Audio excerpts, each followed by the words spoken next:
Have you ever stopped to ponder how profound the love of Allah is? This love, this divine affection, is an essential cornerstone in Islam, a guiding force that illuminates the path of believers. It's an omnipresent, boundless love that transcends our human comprehension, yet it's as personal and intimate as a whisper in the wind. In the vast tapestry of life, with its myriad threads of experiences, trials and triumphs, Allah's love is the golden thread that weaves everything together. This love is not indiscriminate. It is directed, focused. It seeks out the hearts of those who are attuned to its frequency, who vibrate with the rhythms of faith, humility and righteousness. Today we embark on a journey to explore the 7 types of people who, according to Islamic teachings, are particularly cherished by Allah. They are the beloved, the ones who bask in the divine love in a special way. Now, who might these beloved individuals be?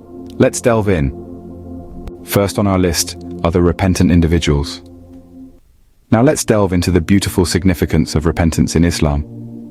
Repentance, or tawbah in Arabic, is a cornerstone in the faith.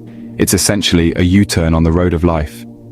A return from the paths of error to the straight path of truth, from the darkness of disbelief to the light of faith. Allah's love for the repentant is immense. In the Quran it is said, "Indeed, Allah loves those who are constantly repentant." This love is not just for the perfect, but for those who acknowledge their faults and strive to correct them. It's a love that envelops you when you make the conscious decision to turn around, to make amends, to change for the better. And from the treasury of Islamic tradition, we find many examples of this divine love for the repentant. We hear of individuals who were once steeped in sin, but upon their sincere repentance, they were embraced by Allah's love, their past erased, their future brightened. Repentance is not just about seeking forgiveness for our missteps.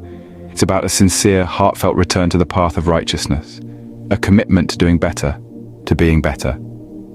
Each moment of repentance is a moment of intimate connection with Allah, a moment where His love can touch our hearts and transform our lives. So being repentant brings you closer to Allah's love. Embrace repentance, embrace change, and you'll find yourself embraced by Allah's boundless love. Secondly, we have those who purify themselves. Purity. It's a concept that holds a special place within the teachings of Islam, and it's not just about physical cleanliness. While, of course, maintaining a clean body and surroundings is encouraged, purity in Islam stretches far beyond that. It delves into the realm of the spiritual, the metaphysical.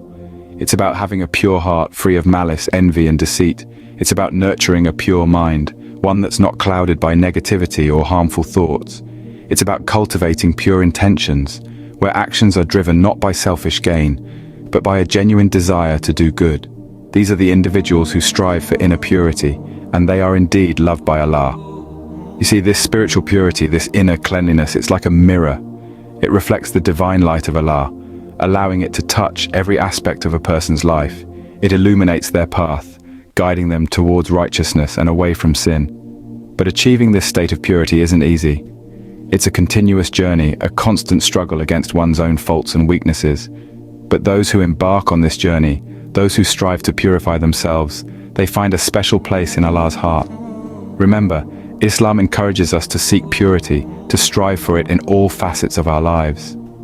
And when we do, we're not just improving ourselves, we're drawing closer to Allah.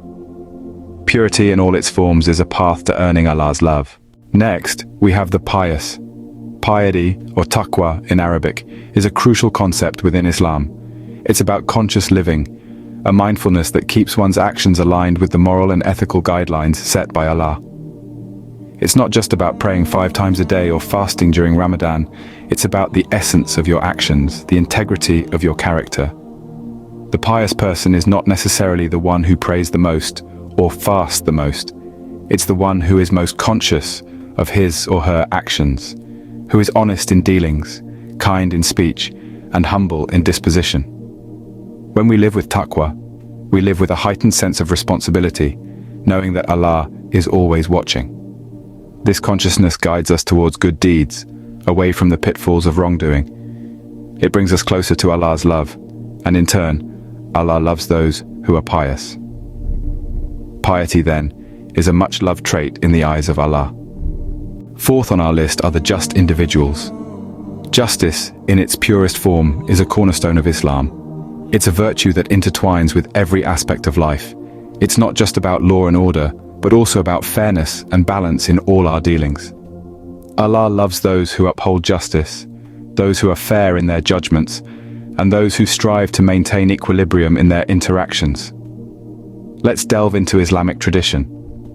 The Prophet Muhammad, peace be upon him, is reported to have said, "The just will be seated upon pulpits of light."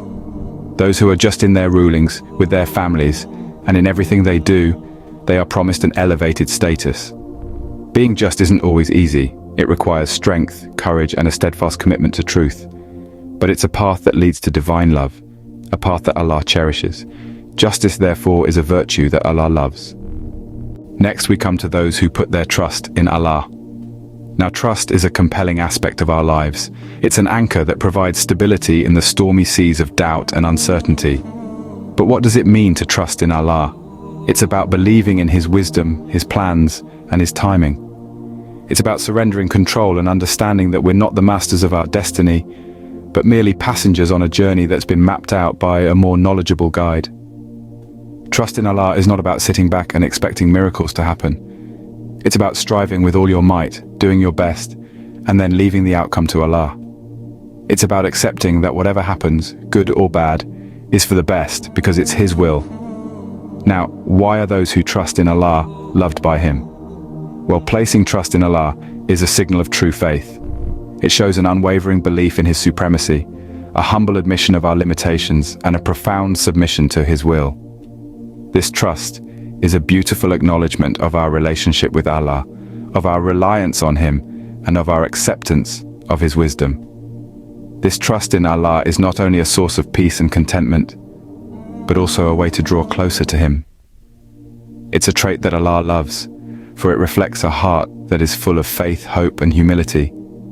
Trust in Allah is a beloved trait, bringing one closer to His love. Finally, we have the patient and the good doers.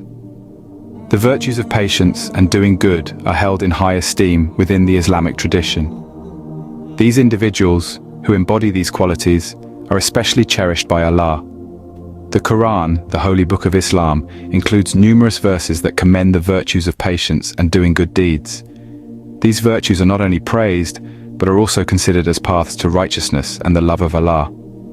Let's start with patience. In Islam, patience is more than just a virtue. It's a form of worship. It's a test of faith, a discipline that must be practiced in the face of adversity. It's about maintaining a positive attitude and a strong faith, even in the midst of hardship. It's about trusting in Allah's plan and understanding that everything happens for a reason. Those who are patient, who endure with grace and faith, are promised great rewards in this life and the hereafter. Then we have the good doers. Good deeds in Islam are not just acts of charity or kindness. They are a way of life, a commitment to living in a way that is pleasing to Allah. This includes everything from prayer and fasting to helping the less fortunate to treating others with respect and kindness. It's about being a positive force in the world and making a difference in the lives of others. In the Islamic tradition, there are many examples of people who embodied these virtues. Prophet Muhammad, peace be upon him, once said, "The best of you are those who are best to their families." This statement underscores the importance of doing good, not just in grand gestures, but in everyday interactions with those around us. And of course, there's the story of Prophet Job, who is known for his extraordinary patience. Despite being tested with great hardship, he never wavered in his faith or his patience. His story serves as a powerful reminder of the rewards of patience and steadfastness. Patience and doing good, then, are paths to earning Allah's love. So, let's strive to cultivate these virtues within ourselves and to be the best we can be for the sake of Allah's love. So what have we learned about the people Allah loves? We've discovered that Allah cherishes the repentant, those who turn back to Him seeking forgiveness. He adores the pure, those who maintain cleanliness in body and soul. The pious who fear Him and remain dutiful are loved. The just who uphold fairness are dear to Him. He holds the trusting, those who rely on Him, close to His heart. Lastly, the patient and the good doers, they too find favor in His sight. May we all strive to embody these traits and draw closer to Allah's love. Until next time, peace be upon you. Be sure to give a like to the video And to get more Islamic videos regularly, subscribe to our Islamic channel and press the bell icon next to it.